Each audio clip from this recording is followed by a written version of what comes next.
Términos, plasmados en los artículos 167 al 173.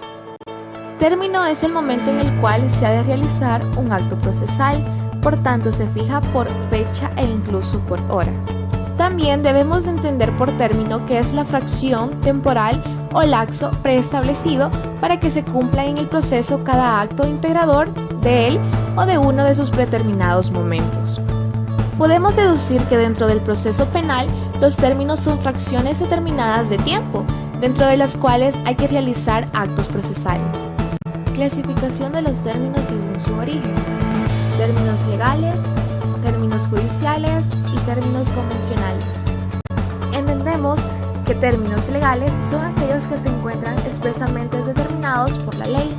Un ejemplo, el artículo 167, inciso primero, que corresponde a la regla general, la cual está expresamente determinada en nuestro Código Procesal Penal vigente. Términos judiciales son aquellos que el juez fija y regula por facultad expresa que le confiere la ley. Este tipo de términos, si bien es cierto, se encuentran señalados por la ley, pero su señalamiento algunas veces está hecho en abstracto, correspondiéndole al juez regularlo, según su criterio. Por ejemplo, podemos mencionar las citaciones que el juez realiza a efecto de que testigos imputados concurran al tribunal o juzgado para la práctica de alguna diligencia judicial. Ahora veamos los términos convencionales. Estos son aquellos fijados por mutuo acuerdo de las partes. Esta categoría de términos es propia del proceso civil, pero también tiene aplicación en el proceso penal. Siendo un ejemplo típico, lo establecemos en el artículo 171 del Código Procesal Penal, en donde se establece que las partes pueden renunciar un término establecido a su favor o consentir en su abrogación. Por su naturaleza, se dividen en dos, en prorrogables e improrrogables, y el segundo en perentorios y no perentorios. Son prorrogables cuando pueden ser extendidos por el juez a petición de parte. Un ejemplo lo podemos ver en el artículo 274, que se refiere al plazo máximo de la instrucción, y son improrrogables los plazos, y los podemos citar en el artículo 306 del Código Procesal Penal, que se refiere a la petición de la Audiencia Especial de Revisión de la Medida Cautelar en detención provisional. Ahora, son perentorios, también llamados fatal o preclusivo, y es aquel que por su parte hace un simple vencimiento en el ejercicio de la facultad de otorgar y después de vencidos produce la caducidad de derecho. Y el término no perentorio o dilatorio es aquel que después de vencimiento permite el ejercicio de la facultad. De igual forma, pueden ser por las partes a quienes afecta.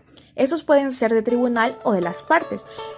No obstante, se dice que los plazos o términos normalmente se refieren a las partes, pudiendo serlo del propio juez, como el plazo para dictar las resoluciones pertinentes, artículos 56 y 160 del Código Procesal Penal, auto de instrucción, artículo 261 del Código Procesal Penal, apertura de juicio, artículo 320 del Procesal Penal.